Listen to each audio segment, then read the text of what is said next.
আসসালামু আলাইকুম। এটিএন বাংলা সংবাদে সবাইকে স্বাগত জানাচ্ছি সীমা খান। শুরুতেই বিআরবি কেবলস সংবাদ শিরোনাম। পলাতক স্বৈরাচারের মতো একটি গোষ্ঠী আবারও নির্বাচনকে বাধাগ্রস্ত করার ষড়যন্ত্র করছে। নোয়াখালীর হাতিয়ায় নির্বাচনী সমাবেশে তারেক রহমান সবাইকে সতর্ক থাকার আহ্বান। ২৪-এর বিপ্লব ছিল বুলেটের বিরুদ্ধে, আর ১২ ফেব্রুয়ারি নির্বাচন হবে অন্যায়, দুর্নীতি ও চাঁদাবাজদের বিরুদ্ধে। কুষ্টিয়া, মেহেরপুর, চুয়াডাঙ্গা ও ঝিনাইদহের সমাবেশে জামায়াতের আমির। ১১ দলীয় জোটের প্রার্থীরা জাতির মুক্তির প্রতীক। চট্টগ্রামে আসিফ মাহমুদ জুলাইয়ের শহীদদের ত্যাগে নতুন বাংলাদেশ গড়ার আহ্বান।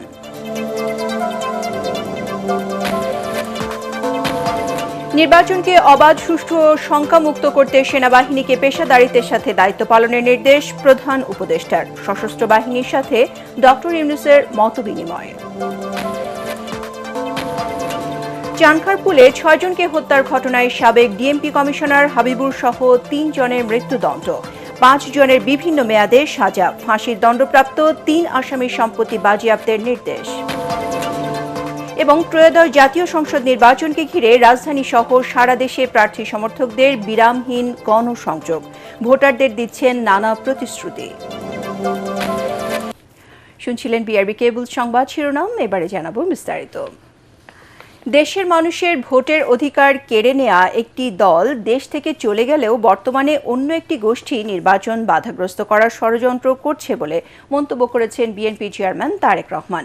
নোয়াখালীর হাতিয়ায় বিএনপি নির্বাচনী জনসভায় ভার্চুয়ালি যুক্ত হয়ে তিনি এসব কথা বলেন। ১২ ফেব্রুয়ারি ভোট দেওয়ার পাশাপাশি কেন্দ্র পাহারা দিতে দলের নেতাকর্মী সহ ভোটারদের আহ্বান জানান বিএনপি চেয়ারম্যান। নির্বাচনকে কেন্দ্র করে সব ধরনের ষড়যন্ত্র রুখে দিতে দেশবাসীর প্রতি আহ্বান জানান তিনি। আরও জানাচ্ছেন মুশফিকুর রহমান। নোয়াখালীর হাতিয়া দ্বীপ কলেজ মাঠে নির্বাচনী জনসভার আয়োজন করে জেলা বিএনপি। এতে ভার্চুয়ালি যুক্ত হন বিএনপি চেয়ারম্যান তারেক রহমান। নির্বাচনী জনসভা এ সময় ত্রয়োদশ জাতীয় সংসদ নির্বাচনকে বাধাগ্রস্ত করার ষড়যন্ত্র করা হচ্ছে অভিযোগ করে সবাইকে সজাগ থাকার আহ্বান জানান বিএনপি চেয়ারম্যান তারেক রহমান। এই দেশটা আমাদের সকলে পরিশ্রম করে গড়ে তুলতে হবে, কারণ এই দেশই আমাদের প্রথম এবং এই দেশই আমাদের শেষ ঠিকানা। তারেক রহমান বলেন, একটি দল দেশের মানুষের ভোটের অধিকার, কথা বলার স্বাধীনতা কেড়ে নিয়েছিল। এখন অন্য একটি গোষ্ঠী নির্বাচন বাধাগ্রস্ত করার পায়তারা করছে।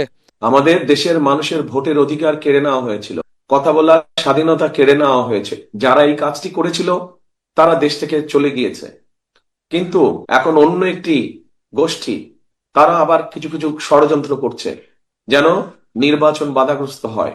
এই ব্যাপারে আপনাদের সকলকে সচেতন থাকতে হবে। ১২ ফেব্রুয়ারি ভোট দেওয়ার পাশাপাশি ভোট কেন্দ্র পাহারা দিতে দলের নেতাকর্মী সহ ভোটারদের আহ্বান জানান বিএনপি চেয়ারম্যান। ১২ তারিখে শুধু ভোট দিলেই চলবে না, ভোট দিয়ে চলে আসলে চলবে না, ভোট দিয়ে ওখানে থাকতে হবে, যাতে করে আপনার যে ভোটটা আপনি দিলেন এই ভোটের হিসাব কড়াই গন্ডায় বুঝে আনতে হবে। এ সময় হাতিয়ার নদী ভাঙন রোধের পাশাপাশি দ্বীপটির বাসিন্দাদের সমস্যার সমাধানে কাজ করার প্রতিশ্রুতি দেন তারেক রহমান। মুশফিকুর রহমান, এটিএন বাংলা।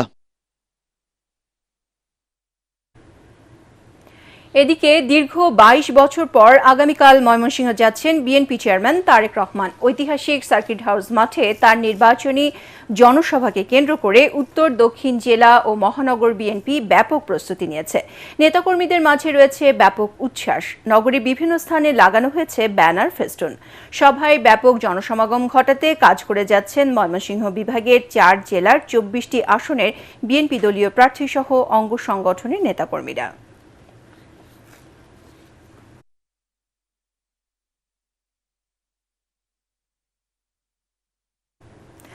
দর্শক, এই মুহূর্তে ময়মনসিংহের সার্কিট হাউস ময়দানে আছেন আমাদের বিশেষ প্রতিনিধি কামরুজ্জামান রাজীব। তিনি জানাচ্ছেন সেখানকার সবশেষ পরিস্থিতি।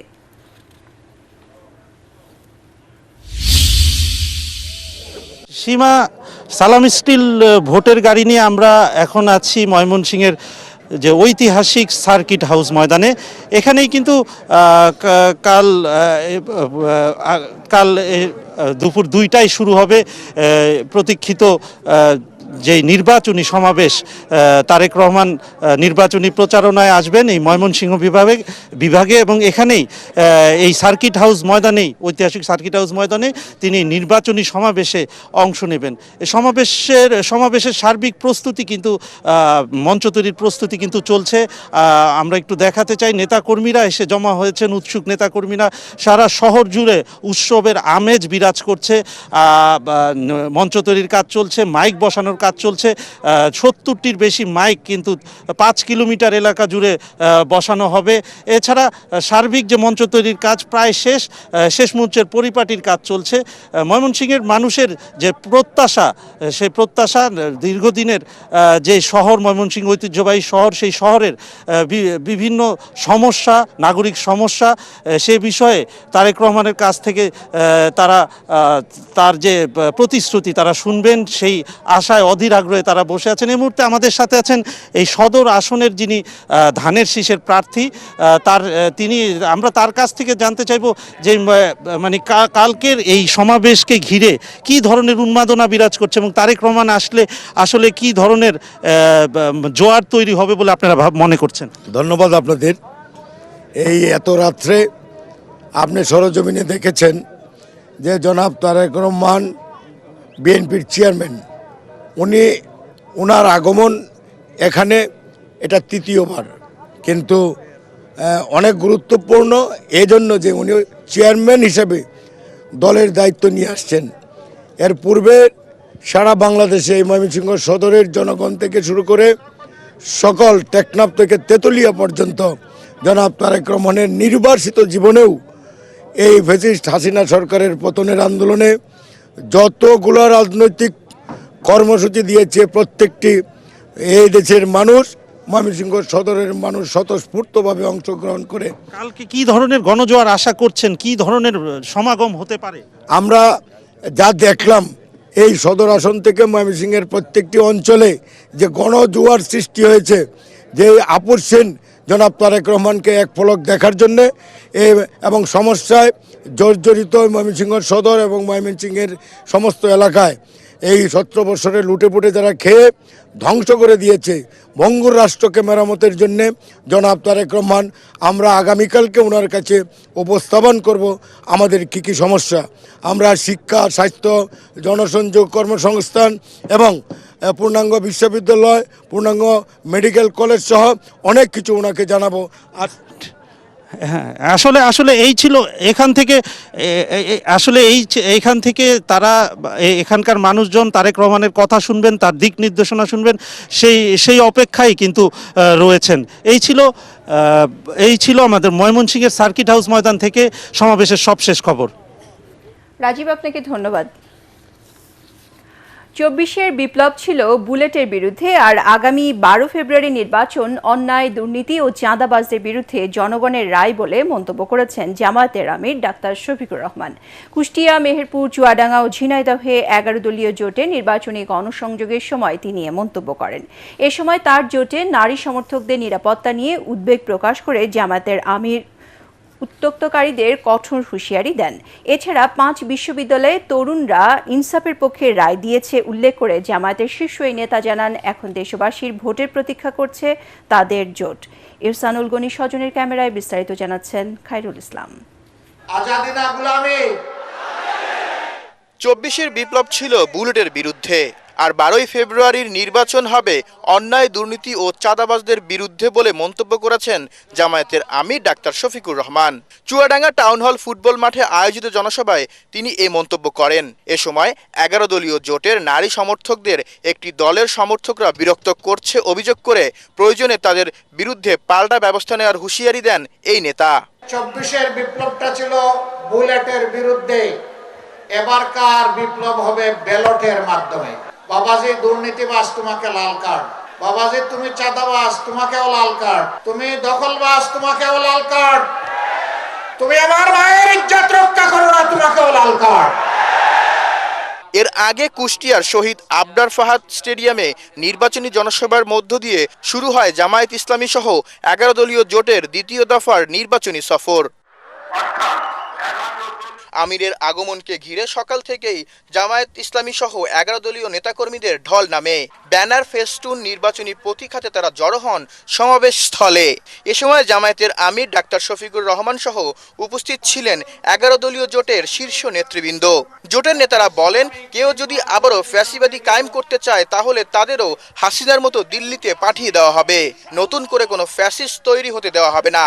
ঐক্যবদ্ধ বাংলাদেশের নেতৃবৃন্দ মাথা নত করলে শুধুমাত্র আল্লাহর সামনে মাথা নত করে। জনগণের একটা টাকা আমাদের পকেটে যাবে না ইনশাআল্লাহ। যা বাজেট হবে, যেখানকার জন্য বাজেট হবে, প্রত্যেকটি অর্থ, প্রতিটি পয়সা তার কাছে পৌঁছিয়ে দেওয়ার জন্য সেবক হিসাবে কাজ করব ইনশাআল্লাহ। এ সময় জামায়াতের আমির ডাক্তার শফিকুর রহমান বলেন, 5 আগস্টের পর কোনো ধরনের মামলা বাণিজ্য করেনি জামায়াত, কিন্তু একটি পক্ষের মামলা বাণিজ্যে সাধারণ মানুষও রক্ষা পায়নি। এই যারা 54 বছরের দেশটাকে কামড়ে একেবারে তছনছ করে দিয়েছে, আমরা গভীরভাবে বিশ্বাস করি এদের দৃষ্টিভঙ্গি এবং চরিত্র পরিবর্তন না হলে এরা দেশের জন্য ভালো কিছুই করতে পারবে না। জামায়াত ক্ষমতায় এলে 1 বছরের মধ্যে দেশের চিত্র বদলে দেওয়ার প্রতিশ্রুতিও দেন জামায়াত আমির। সিন্ডিকেট ভেঙে একদম চুরমার করে। আর তৃতীয়টা হচ্ছে চাঁদাবাজিতে যারা লিপ্ত তাদেরকে আমাদের বুকে টেনে নিয়ে অন্য ভালো কাজে লাগিয়ে দেওয়া। আমরা বিশ্বাস করি 1 বছরের ভিতরে বাংলাদেশের মানুষ লক্ষণীয় পরিবর্তন দেখবে ইনশাআল্লাহ। খায়রুল ইসলাম, এটিএন বাংলা, কুষ্টিয়া। বিএনপি কখনোই জনগণের দেয়া আমানতের অমর্যাদা করেনি বলে মন্তব্য করেছেন বিএনপি মহাসচিব মির্জা ফখরুল ইসলাম আলমগীর। দুপুরে নিজ নির্বাচনী এলাকা ঠাকুরগাঁও 1 আসনের বেগুনবাড়ি ইউনিয়নের পাইকপাড়ায় আয়োজিত জনসভায় তিনি এ মন্তব্য করেন। মির্জা ফখরুল বলেন, কিছু খারাপ লোক আছে যারা নিজেদের মধ্যে বিরোধ ও বিভেদ সৃষ্টি করাতে চায়। এই চক্রান্ত থেকে দলীয় নেতাকর্মীদের সজাগ থাকার আহ্বান জানান তিনি। হিন্দু সম্প্রদায়ের যে কোনো সমস্যায় পাশে থাকারও কথা জানান মির্জা ফখরুল। আমরা এখানে জোর দিয়ে বলতে পারি, আমরা আমানত খেয়ানত করি না। আমরা যে ভোট নেই সেটা আমরা কাজ করার চেষ্টা করি। আমরা এই ভোট নিয়ে আমরা গ্রুপ চাই না। আমরা স্কুলের মাস্টার, টিচার, দপ্তরের চাকরির জন্য আমরা ভোট নিব না, নিতে না, নির্বাচন দেব।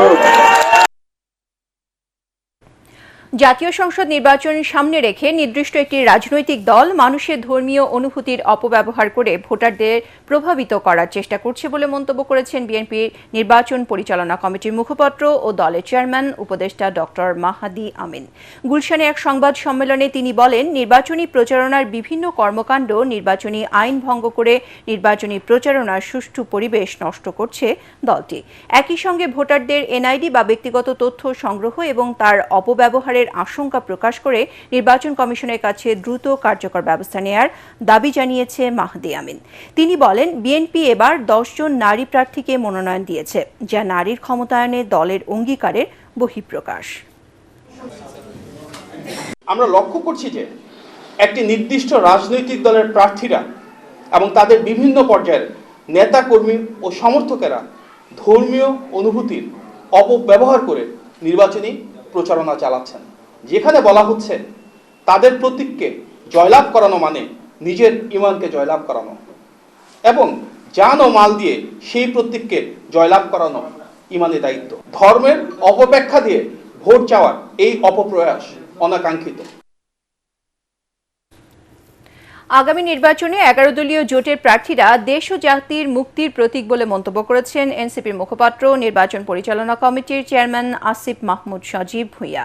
নির্বাচনে এই জোটের প্রার্থীদের পাশাপাশি হ্যাঁ ভোট বিজয়ী হলে আগামী প্রজন্ম দীর্ঘ সুফল ভোগ করবে। বিকেলে চট্টগ্রামের বোয়ালখালীতে নির্বাচনী পথসভায় তিনি একথা বলেন। আসিফ মাহমুদ আরও বলেন, জুলাইয়ের শহীদদের ত্যাগে যে নতুন বাংলাদেশ গড়ার সুযোগ এসেছে তার রক্ষায় আগামী 12 ফেব্রুয়ারি সঠিক মার্কায় সিল দিতে হবে। এ সময় চট্টগ্রাম 8 আসনের এনসিপি প্রার্থী জুবাইরুল হাসান আরিফ উপস্থিত ছিলেন। যেভাবে ফ্যাসিবাদী শক্তিকে দেশ থেকে বিতাড়িত করেছি, 12 ফেব্রুয়ারি ব্যালট বিপ্লবের মাধ্যমে আমরা তাদের এই ঐক্যকে আবার নস্যাৎ করে দেব। এই চাঁদাবাজদের, এই সন্ত্রাসদের আর না দেখতে চাই, তাহলে আমাদেরকে এবার রাজপথে নয়, এবার ব্যালটে বিপ্লব সাধন করতে হবে। জুলাই গণ আন্দোলনে রাজধানী চানখারপুলের শিক্ষার্থী আনাস জুনায়েদ সহ 6 জনকে হত্যা মামলায় সাবেক ডিএমপি কমিশনার হাবিবুর রহমান সহ 3 জনকে মৃত্যুদণ্ড দিয়েছে আন্তর্জাতিক অপরাধ ট্রাইব্যুনাল। এছাড়া 5 জনকে দেয়া হয়েছে বিভিন্ন মেয়াদে কারাদণ্ড।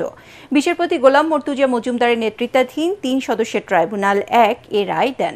মৃত্যুদণ্ডপ্রাপ্ত 3 আসামির যাবতীয় সম্পত্তি সরকারের অনুকূলে বাজেয়াপ্ত করার নির্দেশ দিয়েছে আদালত। রায়ের বিরুদ্ধে আপিল করার কথা জানিয়েছে রাষ্ট্র ও আসামি পক্ষ।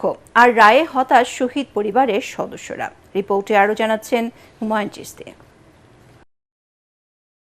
24 জুলাই গণ আন্দোলনে পুলিশের নির্মম বর্বরতা শুধু দেশবাসী নয়, বিশ্ব মানবতার ভিতকেও কাঁপিয়ে দেয়। পুলিশের গুলিতে প্রাণ হারায় প্রায় 1400 মানুষ, আহত 25,000-এর বেশি।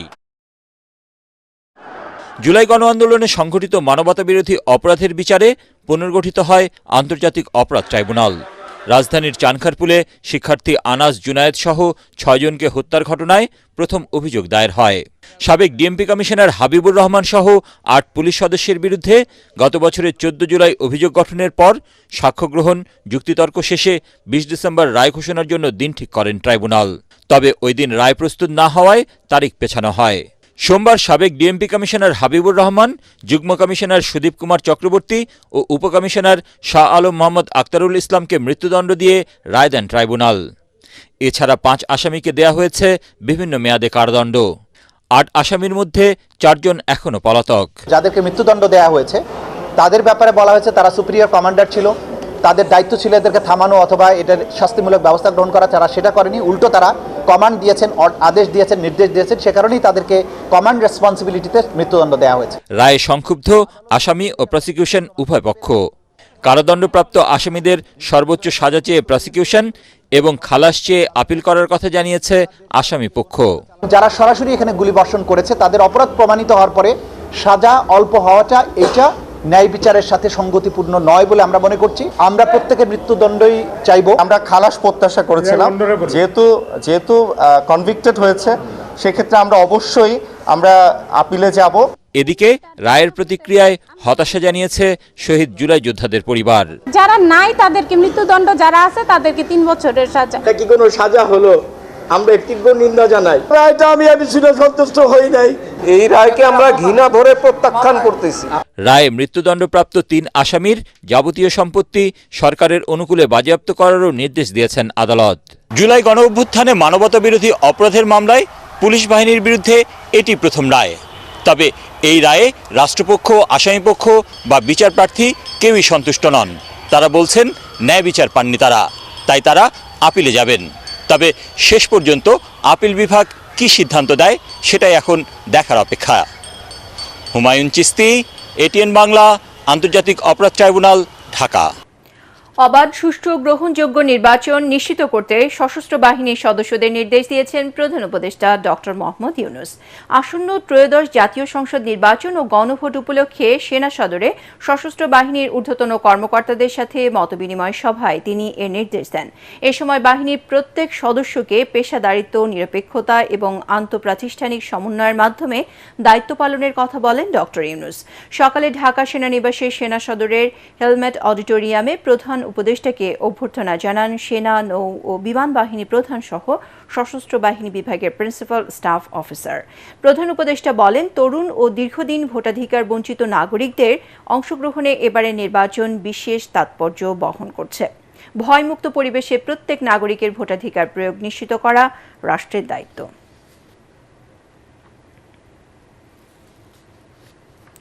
ত্রয়োদশ জাতীয় সংসদ নির্বাচনকে সামনে রেখে প্রচারণায় মুখরিত রাজধানীর অলিগলি ও পাড়া মহল্লা।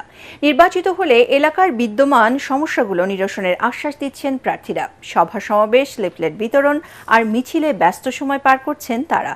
আর ভোটাররা বলছেন দীর্ঘদিন ভোটাধিকার প্রয়োগ থেকে বঞ্চিত তারা, তাই আগামী নির্বাচনে যোগ্য প্রার্থীকে ভোট দিতে চান তারা। সাজ্জাদ জাহানের রিপোর্ট। ত্রয়োদশ জাতীয় সংসদ নির্বাচনকে সামনে রেখে প্রচারণায় ব্যস্ত সময় পার করছেন প্রার্থীরা। ভোটারদের মন জয়ে, সংস্কার উন্নয়ন এবং মাদক ও দুর্নীতিমুক্ত সমাজ গঠনে দিচ্ছেন নানা প্রতিশ্রুতি। নির্বাচনের আমেজ বিরাজ করছে বিভিন্ন রাজনৈতিক দলের নেতাকর্মী ও ভোটারদের মাঝে। রাজধানীর বাসাবো এলাকায় নির্বাচনী প্রচারণা চালিয়েছেন ঢাকা ৯ আসনের বিএনপির প্রার্থী হাবিবুর রশিদ হাবিব। নির্বাচিত হলে এলাকার গ্যাস সংকট নিরসনের পাশাপাশি রাস্তাঘাটের উন্নয়নের কথা জানান তিনি। আমাদের এখানে গ্যাস সমস্যা প্রকট, মানুষ দিনের বেলা রান্না করতে পারে না। এই এলাকার মানুষ তার প্রাপ্যটুকু চাই, আমিও প্রাপ্যটুকু বাস্তবায়ন করতে চাই। ভাটারা এলাকায় বেগম খালেদা জিয়ার দোয়া মাহফিলে অংশ নেন ঢাকা ১১ আসনের বিএনপির প্রার্থী ডক্টর এম এ কাইয়ুম। এবং ইঞ্জিনিয়ারিং ইলেকশন করতে পারে, প্রতি স্বৈরাচারের দোসররা প্রশাসনের রন্ধে রন্ধে বসে আছে। অন্যদিকে ড্যাব আয়োজিত এক অনুষ্ঠানে ঢাকা ৬ আসনের বিএনপির প্রার্থী ইশরাক হোসেন বলেন, স্বাস্থ্য খাতের দুর্নীতি বন্ধ করবে। ন্যাশনাল মেডিকেল কলেজ হাসপাতাল এই অঞ্চলে একমাত্র, তাই এখানে যে বেড উন্নতিকরণের কথা বলা হয়েছে, অবশ্যই আমি পদক্ষেপ নেব। বিএনপি চেয়ারম্যান তারেক রহমানের আসনে আয়োজিত ফ্রি মেডিকেল ক্যাম্পে অংশ নেন দলের স্বাস্থ্য বিষয়ক সম্পাদক ডাক্তার রফিকুল ইসলাম। এদিকে কাকরাইলে দোয়া মাহফিলে অংশ নিয়ে ঢাকা ৮ আসনের প্রার্থী নাসিরউদ্দিন পাটোয়ারি বলেন, অতীতের ন্যায় কোনো দল ভারতের উপর নির্ভরশীল হয়ে নির্বাচন বানচালের চেষ্টা করলে প্রতিহত করা হবে। আপনাদের নিরাপত্তার জন্য আমরা যা যা কিছু প্রয়োজন সবকিছুই করব, আপনাদের সাথে থাকব। এছাড়া ঢাকা ১২ আসনের বিভিন্ন স্থানে প্রচারণা করেছেন জামায়াতের নেতৃত্বাধীন ১১ দলীয় জোটের প্রার্থী সাইফুল আলম খান মিলন। বলছেন, নির্বাচিত হলে চাঁদাবাজ মুক্ত সমাজ গঠন করবেন। কোন দলটা কিরকম, কোন প্রার্থী কিরকম। এদিন ঢাকা ১৮ আসনের ১১ দলীয় জোটের প্রার্থী আরিফুল ইসলামের নির্বাচনী প্রচারণায় হামলার ঘটনা ঘটেছে। এই ঘটনায় কয়েকজন নেতাকর্মী আহত হন। পরে এই ঘটনার প্রতিবাদ মিছিলের আয়োজন করে এনসিপি। মিছিলটি রাজধানীর বাংলা মোটর থেকে শুরু হয়। সাজ্জাদ জাহান, এটিএন বাংলা, ঢাকা। সারা দেশে চলছে সংসদ নির্বাচনের প্রচারণা ও গণসংযোগ, সভা সমাবেশ, লিফলেট বিতরণ আর মিছিল মিটিংয়ে ব্যস্ত সময় পার করছেন প্রার্থী ও সমর্থকরা।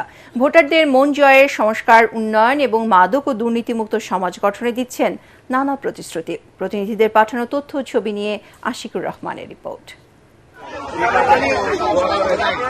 রাজশাহী ১ আসনের বিএনপি দলীয় প্রার্থী অবসরপ্রাপ্ত মেজর জেনারেল শরীফ উদ্দিন তানোরের আদিবাসী পল্লীতে গণসংযোগ করেন। একই আসনে জামাতের প্রার্থী অধ্যাপক মুজিবুর রহমান গোদাগাড়িতে প্রচারণা চালান। তিনি দাঁড়িপাল্লার পাশাপাশি গণভোটে হ্যাঁয়ের পক্ষে ভোট দেওয়ার আহ্বান জানান।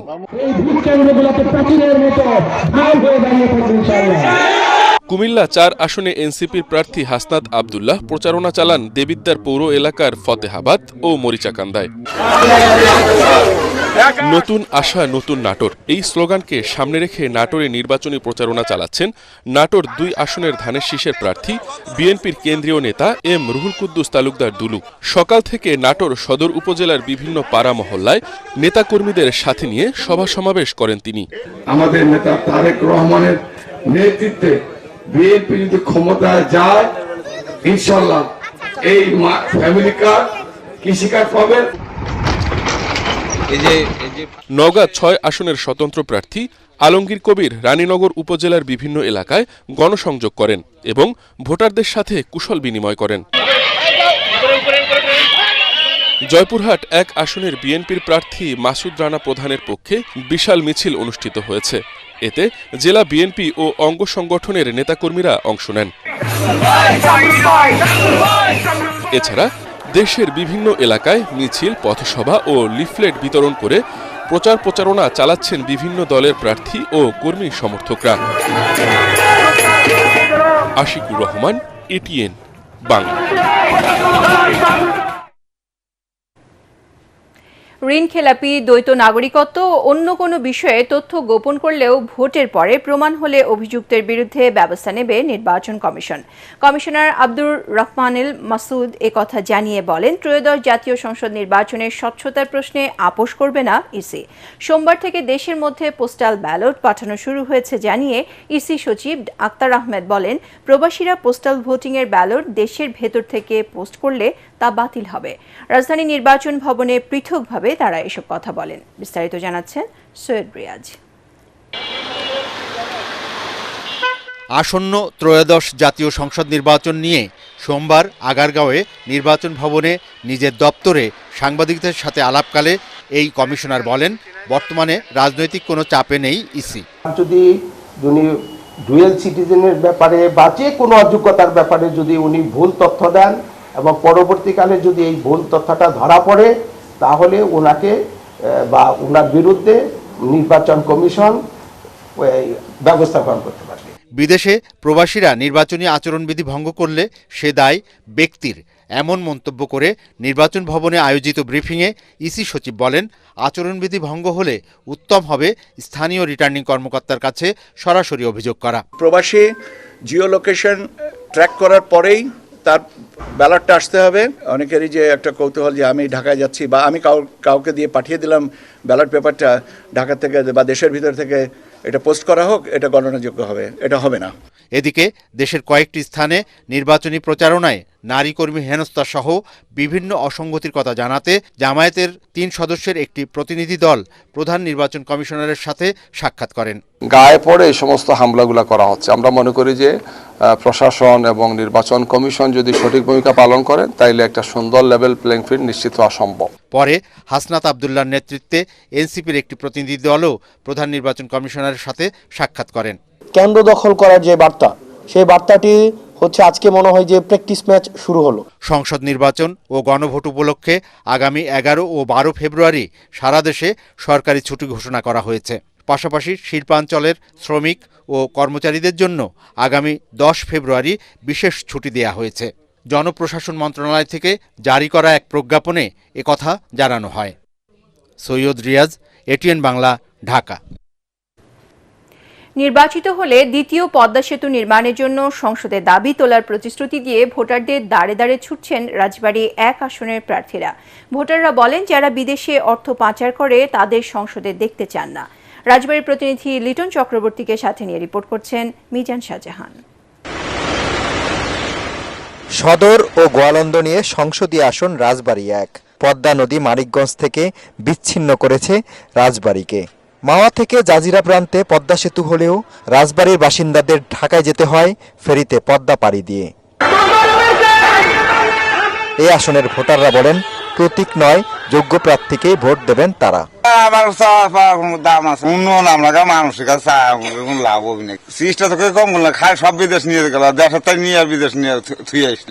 জামাতের প্রার্থী অ্যাডভোকেট নুরুল ইসলাম বলেন, চাঁদাবাজদের লাল কার্ড দেখাবে ভোটাররা। অতীতের যে প্রচলিত রাজনীতি এবং যারা পেশা হিসেবে নিয়েছিল বা ক্ষমতায় থাকতে চায়, ক্ষমতায় যেতে চায় নিজের ভাগ্য গড়ার জন্য, তাদেরকে মানুষ লাল কার্ড দেখাবে। অপরদিকে আমরা আমাদের এই এলাকা সহ দেশবাসী কল্যাণের জন্য আমরা কাজ করছি। আর বিএনপির প্রার্থী আলী নওয়াজ মাহমুদ খৈয়ম বলেন, 71-এর পরাজিত শক্তি কখনোই বিজয়ের মালা পড়তে পারবে না। আমি জানি না তাদের হাতে কি লাল কার্ড আছে। জামাত তো 71 সালে একবার লাল কার্ড দেখিয়েছে। বাংলাদেশের রাজনীতিতে দুর্ভাগ্যজনকভাবে গুরুত্বপূর্ণ সময়গুলোতে জামাত খুব নেতিবাচক রাজনীতি করেছে। ফলে জামাতকে মানুষ কখনোই দেশপ্রেমিক রাজনৈতিক দল হিসেবে গ্রহণ করেনি। শিক্ষা ও স্বাস্থ্য খাতে অবহেলিত এ আসনের বাসিন্দারা। এখানকার ভোটাররা বলছেন, রাজবাড়ী জেলা সদর হাসপাতালে উন্নত চিকিৎসা ব্যবস্থা নেই। এই কারণে তাদেরকে রেফার করে দেওয়া হয় পার্শ্ববর্তী ফরিদপুর মেডিকেল কলেজ হাসপাতাল অথবা ঢাকা শহরে। তাই এখানকার ভোটাররা বলছেন, আগামীতে যিনি সংসদ সদস্য নির্বাচিত হবেন তাকে নিশ্চিত করতে হবে এই রাজবাড়ী শহরে একটি মেডিকেল কলেজ হাসপাতাল। মিজান শাহজাহান, এটিএন বাংলা, রাজবাড়ী। সালাম স্টিল ভোটের গাড়ি নিয়ে চুয়াডাঙ্গা থেকে সেখানকার নির্বাচনী প্রচারণার খবর জানাচ্ছেন সহকর্মী খায়রুল ইসলাম। সালাম স্টিল ভোটের গাড়ি নিয়ে আমি এই মুহূর্তে রয়েছি চুয়াডাঙ্গা 2 আসনে। আমি এখন যে জায়গাটিতে দাঁড়িয়ে কথা বলছি, এই জায়গাটির নাম হচ্ছে জীবননগর বাস স্ট্যান্ড। এই মুহূর্তে আমার পাশে কিছু তরুণ ভোটার দাঁড়িয়ে আছে। তাদের কাছ থেকে আমি জানতে চাইবো যে আসলে তারা এবারের নির্বাচনে কেমন প্রার্থী চাইছেন। 17 বছরে যে নির্বাচনে বিমুখ ছিল, এবার মানে প্রাণচঞ্চল্য ফিরে এসছে। যে প্রার্থী আমাদের হচ্ছে উন্নয়নের কাজ করবে, এরকম প্রার্থী আমরা চাচ্ছি। জীবননগর উপজেলা থেকে শুরু করে চুয়াডাঙ্গা 2-এর প্রতিটি জায়গার উন্নয়ন করবে। এবার আসলে তারা চাইছেন একটি উৎসব মুখর পরিবেশে ভোট দিবেন এবং যোগ্য একজন প্রার্থীকে তারা তাদের এই আসন থেকে নির্বাচিত করতে চাইছেন। সালাম স্টিল ভোটের গাড়ি নিয়ে এই ছিল আমার কাছ থেকে সর্বশেষ খবর। আবারও সালাম স্টিল ভোটের গাড়ির খবর। সুনামগঞ্জের 1 ও 3 আসনে নির্বাচনী মাঠে সরব বিএনপি প্রার্থীরা। বিপরীতে একক প্রার্থী দিতে ব্যর্থ হওয়ায় জামাত নেতৃত্বাধীন 11 দলীয় ঐক্যে দেখা দিয়েছে বিভাজন। এতে বিভ্রান্তিতে পড়েছেন জোটের সমর্থক ও ভোটাররা। দর্শক, সালাম স্টিল ভোটের গাড়ি নিয়ে রাজধানী উত্তরায় আছেন সহকর্মী মিজান শাহজাহান। তিনি জানাচ্ছেন ঢাকা 18 আসনের ভোটের খবর। সালাম স্টিলের ভোটের গাড়ি নিয়ে আমরা এখন আছি রাজধানীর উত্তরায়। এটি সংসদীয় আসন ঢাকা 18। এই আসনে বিএনপির প্রার্থী হিসাবে মনোনয়ন পেয়েছেন SM জাহাঙ্গীর হোসেন। অন্যদিকে 11 দলীয় জোটের প্রার্থী হিসাবে রয়েছেন এনসিপির সিনিয়র যুগ্ম আহ্বায়ক আরিফুল ইসলাম আদিব। SM জাহাঙ্গীর হোসেনের সমর্থকদের সঙ্গে আরিফুল ইসলাম আদিবের একটা সংঘর্ষ নিয়ে এর মধ্যে নানা ধরনের কথা শোনা যাচ্ছে। পাল্টাপাল্টি সংবাদ সম্মেলনের খবরও আমরা পেয়েছি। এখানকার ভোটাররা বলছেন যে তারা শান্তি চান, এজন্য তারা চাচ্ছেন যে সব অংশীজন, বিশেষ করে রাজনৈতিক দল, প্রার্থী, কর্মী, সমর্থক, প্রশাসন সবাই যদি শান্তিপূর্ণ পরিবেশ বজায় রেখে উৎসবমুখর পরিবেশে একটি নির্বাচন আয়োজনের ব্যবস্থা করেন, সেটি ভোটারদের কামনা। সালাম স্টিল ভোটের গাড়ি নিয়ে রাজধানীর উত্তরা থেকে এই হচ্ছে আমার কাছে সবশেষ খবর। এবারে পূবালী ব্যাংক বাণিজ্য সংবাদ।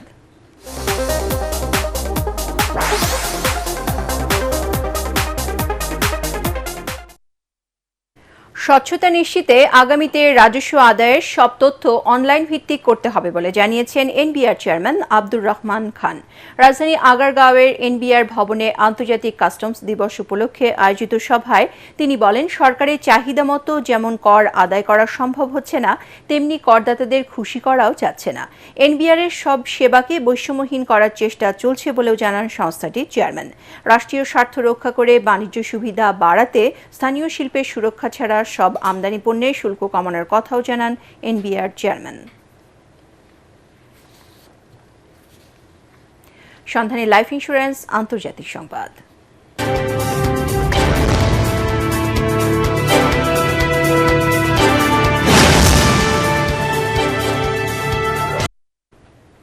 যুক্তরাষ্ট্রে শীতকালীন ঝড়ে স্থবির হয়ে পড়েছে জনজীবন। তীব্র ঠান্ডায় এ পর্যন্ত 7 জনের মৃত্যু হয়েছে।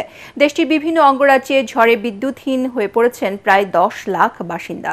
বিবিসির প্রতিবেদনে বলা হয়, 17,000-এর বেশি ফ্লাইট বাতিল করা হয়েছে। ভারী তুষারপাত ও হিমশীতল বৃষ্টির কারণে দেশটির বড় একটি অংশ কার্যত অচল হয়ে পড়েছে। যুক্তরাষ্ট্রের জাতীয় আবহাওয়া বিভাগ বলছে, টেক্সাস থেকে নিউ ইংল্যান্ড পর্যন্ত প্রাণঘাতী আবহাওয়া পরিস্থিতি চলছে। এমন পরিস্থিতিতে দেশের বিভিন্ন স্কুল বন্ধ রাখা হয়েছে। এই পরিস্থিতি কয়েকদিন ধরে চলতে পারে। যুক্তরাষ্ট্রে প্রায় অর্ধেক সংখ্যক অঙ্গরাজ্যে জরুরি অবস্থা ঘোষণা করা হয়েছে।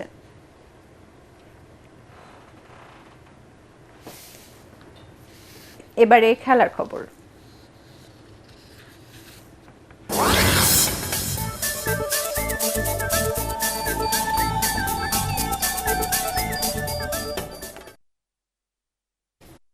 আসন্ন টি-20 বিশ্বকাপে অংশ নেয়ার ব্যাপারে আগামী শুক্রবার অথবা সোমবার চূড়ান্ত সিদ্ধান্ত জানাবে পাকিস্তান। অর্থাৎ 1 ফেব্রুয়ারির মধ্যেই জানা যাবে পাকিস্তান বিশ্বকাপ খেলবে নাকি বাংলাদেশের পাশে দাঁড়িয়ে তারাও বিশ্বকাপ বয়কট করবে। বিশ্বকাপ শুরু হওয়ার কথা আগামী 7 ফেব্রুয়ারি। পাকিস্তানের প্রধানমন্ত্রী শাহবাজ শরীফের সাথে মিটিং শেষে এক্স হ্যান্ডেলে পিসিবি সভাপতি মহসিন নকভি জানান, সব দিক বিবেচনা করেই বিশ্বকাপ খেলার ব্যাপারে সিদ্ধান্ত নেবে পাকিস্তান।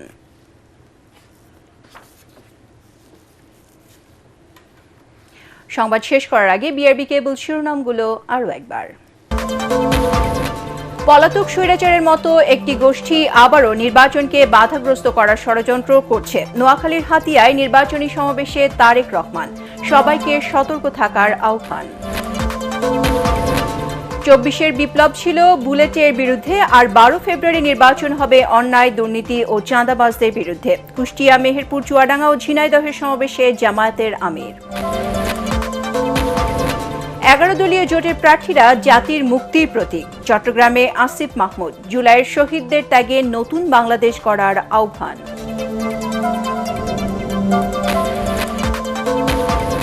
নির্বাচনকে অবাধ, সুষ্ঠু ও শঙ্কামুক্ত করতে সেনাবাহিনীকে পেশাদারিত্বের সাথে দায়িত্ব পালনের নির্দেশ প্রধান উপদেষ্টার। সশস্ত্র বাহিনীর সাথে ডক্টর ইউনূসের মতবিনিময়।